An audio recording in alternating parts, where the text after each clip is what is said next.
Hello, everybody.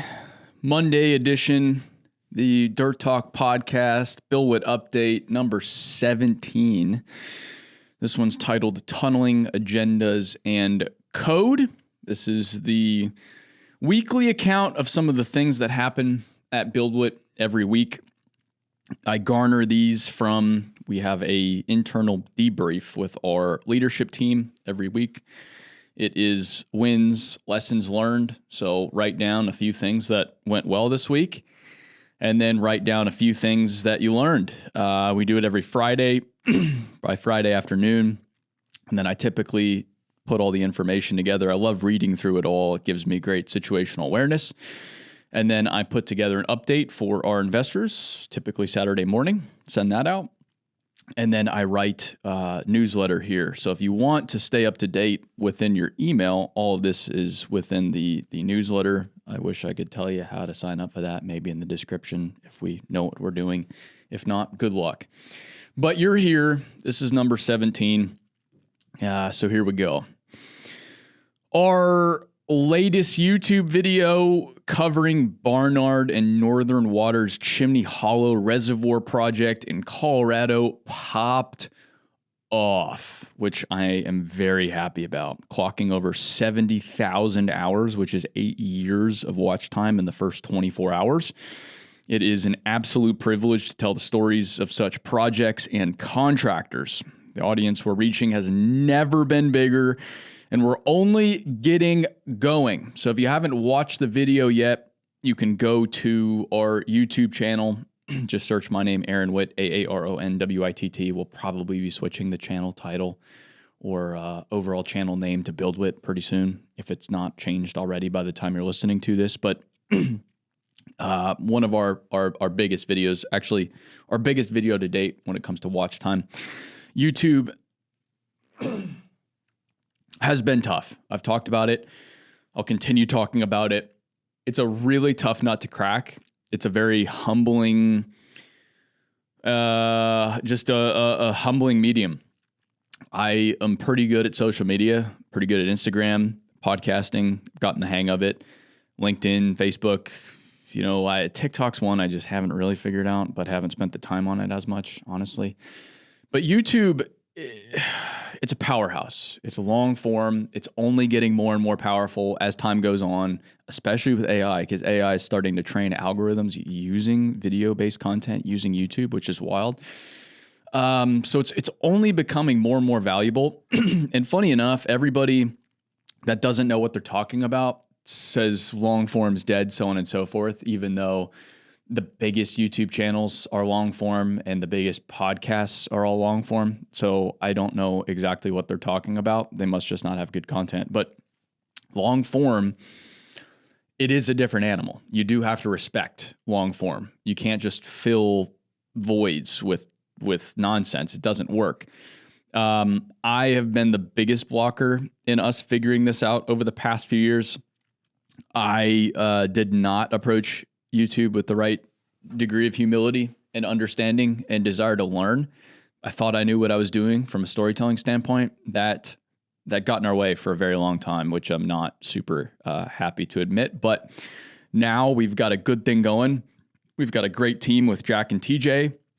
We're supported by our overall production team. We've got a lot of editors now helping us, internal editors. They're usually working on training videos, but they're helping us with to keep up with editing, because we can shoot pretty quick, but editing is tough. And then we've just got great companies and projects that are willing to have us out. There are still so many, like a lot of big ones recently, honestly, that have told us to kick rocks, which sucks, and is very misguided on their part, I think, because we're just there to make them look good. We're not asking for anything other than their willingness to have us. But I'm pretty tired of asking and begging, so not doing that a lot anymore. Honestly, we're just then instead running to those who want us, which has been great. Videos are getting approved. We've got a great backlog and a lot of really good stuff. I tomorrow leave for Australia again with Jack and TJ to go produce a bunch of cool stuff out there. So we're just going to keep the show on the road. Our watch time, which is the golden metric, views are not as important on YouTube. It's really watch time. That is the end all be all. Has never been higher across the channel. We have more watch time this year than all of last year, and we still have many months to go. So we're getting the hang of it. I don't want to say we have it all figured out, but we're there. I appreciate you all watching. Check it out if you haven't, because we've got a lot more coming. If you're looking for another industry event that is a snooze fest, this is definitely not for you. But if you're a leader looking to elevate yourself, your team, looking for like-minded individuals that are hungry, then look no further than the Ariat Dirt World Summit, November 5th through the 7th in Dallas, Texas.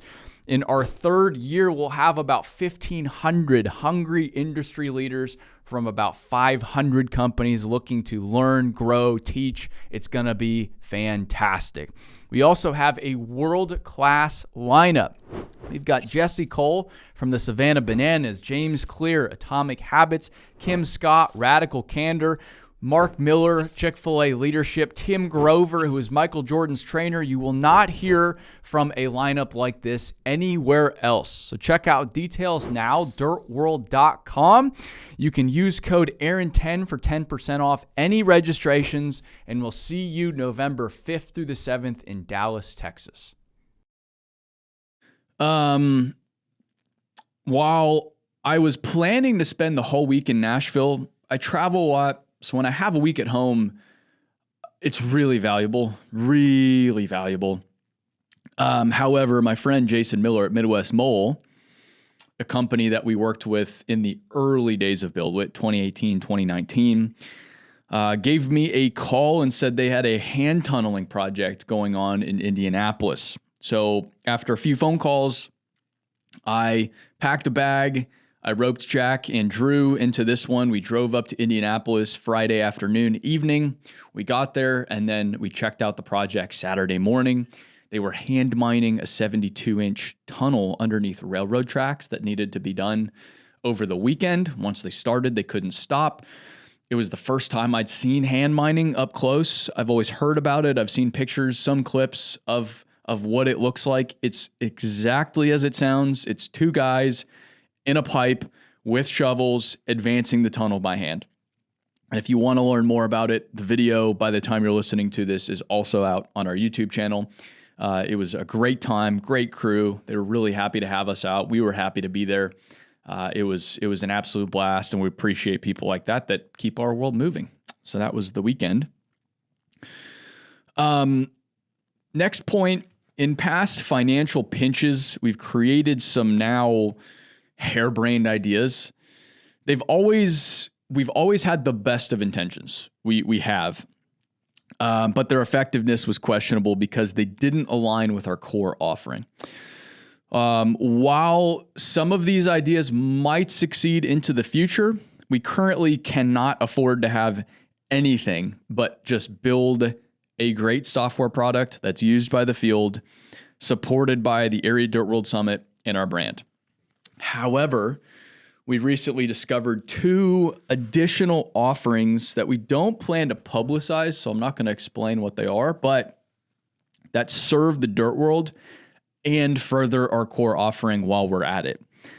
So this is key because anybody in business knows that cash is king. If you can generate additional revenue, especially using things you've already invested in, that's really great because that's oxygen for the business to keep going. And we need all the oxygen we can get. So this was an exciting development. I was watching a documentary series on quarterbacks. It's called Quarterback on Netflix. Highly recommend it. And one of the guys was talking about rushing the game and trying to make plays and the game happen rather than being patient and allowing the game come to you. And I think this was a great example of the game coming to us a little bit. We've tried to rush things quite a bit because we have that pressure, that financial pressure in past. I mean, the past 5 years we've done that. Whereas this was a great example of us being a little bit more patient and just letting the game come to us, which I think will really benefit us. And it's just another extension of our focus starting to mature a little bit as a software company. We have a lot to figure out, but we're well on our way, and being able to focus, I think, is really, really benefiting us currently. On to the Area Dirt World Summit 2026. The 2026 agenda for next year is coming together by leveraging our experience with almost 3 events now. We're making the next better than ever. And our competition isn't any other event, really. It's our last event. And so by locking in 2026 before the 2025 event, which is November 5th through the 7th, we can keep the ball rolling with everybody attending. And our goal for next year is to sell it out potentially before the end of this year. We are likely to hint at some things, likely reducing the size of the event to focus on overall quality. We've been growing it for 3 years now, and I think next year we're actually going to dial it back a little bit to focus really on just who wants to be there and focus on the overall experience. We've done a really nice job, but the problem is, again, people aren't comparing us to any other event. They're comparing us to our last event. So we have to keep way stepping over the bar we've set and jumping over the bar we've set now. And it's starting to become a hell of a bar. So we've got to get serious. We can't at all get complacent here, or else we're going to get our asses kicked. So that's the goal for next year. But the agenda is looking really good. It'll be in the Southwest, which I'm really excited about, being somebody from the Southwest, a totally different region. We've had it in Texas for 3 years, finally leaving Texas, going elsewhere. And it should be just a phenomenal time. This year's going to be phenomenal. Next year, even better. So that's almost done, and it'll be ready for the 2025 event to talk about it at the event towards the end.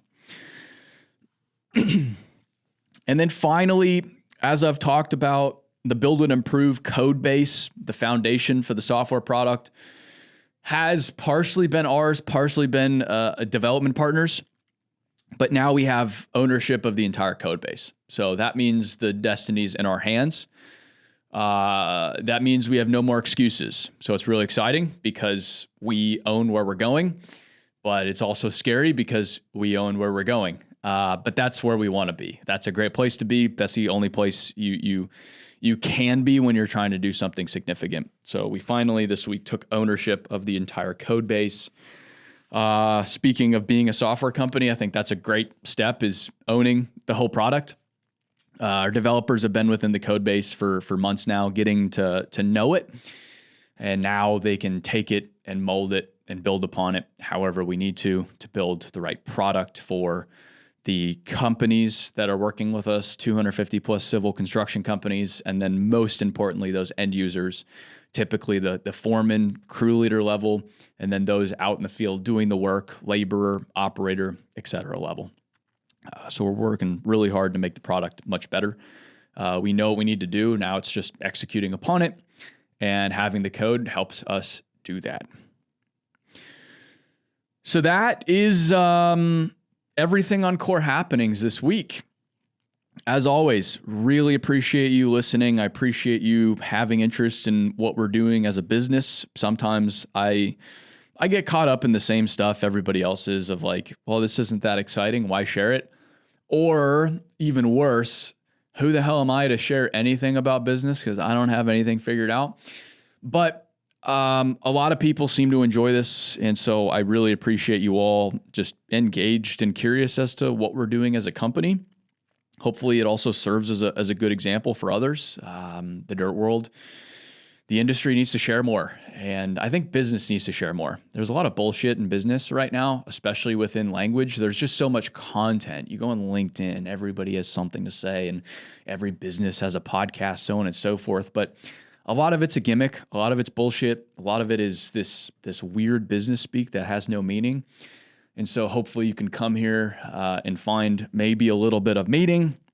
But if nothing else, this is just what's happening, good, bad, or indifferent at BuildWitt. So thanks again. You can message me anytime, Aaron@buildwitt.com. Drop me an email, and we'll see you on the next one. Stay dirty.